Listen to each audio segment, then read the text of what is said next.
At 7:01, there are still no arrests as the search for Nancy Guthrie enters its third week now. We have Irene Snyder live in Tucson this morning outside of Nancy's house. Irene, what's the latest this morning? Yeah, good morning, Steve. Over the weekend, there was a massive SWAT raid, several people detained, but all released since then. And as of right now, no arrests have been made. We're still live here in the Catalina Foothills, just outside of Tucson, in front of 84-year-old Nancy Guthrie's home. You can see here behind me, the memorial, or the flowers, the candles, everything, all those people who are praying for a safe return, those just continuing to grow here, that vigil for her. And the PCSD confirming the man detained in a traffic stop outside of the Culver's restaurant Friday night was a person of interest at the time and was cooperative. FBI agents, deputies, and local police searched a Range Rover in the parking lot. At one point, agents used tarps to shield the vehicle's trunk from public view as they examined or removed items. The SUV was later towed from the scene, while officials say this did not lead to an arrest. In the state of Arizona, you can detain a person up to 24 hours before you make a decision to arrest them or not. Fox News is also reporting a high-level source says the FBI is still awaiting lab results from evidence gathered during a raid at a home just 2 miles from Guthrie's own house. This is the second raid that the FBI has assisted with in this case. A former FBI agent tells Fox News this is nothing unusual for a case that is this high profile. That's not really an unusual set of circumstances, especially because we're dealing with a crime that involved an armed suspect. So that's a norm. That's not anything unusual. Now, when it comes down to the number of people who have now been detained and then released, well, I think it shows that this is such an incredibly active investigation that they're following up on every lead.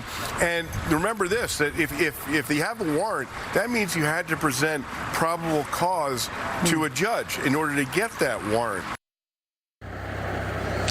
And the FBI continues to focus on a suspect described as a male approximately 5 feet 9 inches to 5 feet 10 inches tall with an average build. He was last seen on recovered security footage wearing a ski mask, gloves, and a black Ozark Trail hiker pack. Again, there are no suspects arrested or in custody at this time. A sheriff's officer did just pull up to the house. They're keeping watch here outside with all the media lined up, a lot of, people interested here in this case. But again, no arrests made, a lot of questions, not a lot of answers at this point.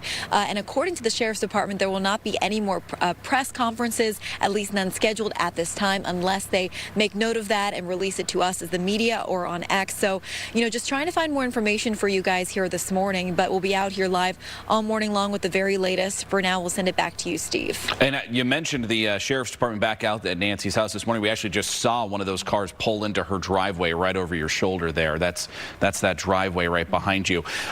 There's been so many tips in this case, especially since they put out that surveillance video, Irene. Thousands and thousands they've been going through, and they've said that, this may not be the last time that they go out on one of these, SWAT team investigations where they have a search warrant and detain someone for a few hours. As you're out there, is that something you're just waiting for? I mean, at any moment that could happen where they get mobilized? I mean, yeah, we had crews out here on Friday, Steve, when that very thing happened. Overnight there were, their SWAT team was out. They had tons of officers from 5 different departments, including the FBI. And that's the area we went to yesterday to check out that neighborhood. But those people, as we mentioned, they were detained, but they were already released and no arrests had been made. So at this point, it's kind of a waiting game for us just to find out more information from the sheriff's department and from the FBI. So we're hoping there's some resolution to this case. We're hoping that there's more information, more leads. They have gotten a lot of tips since that surveillance video was released a few days ago.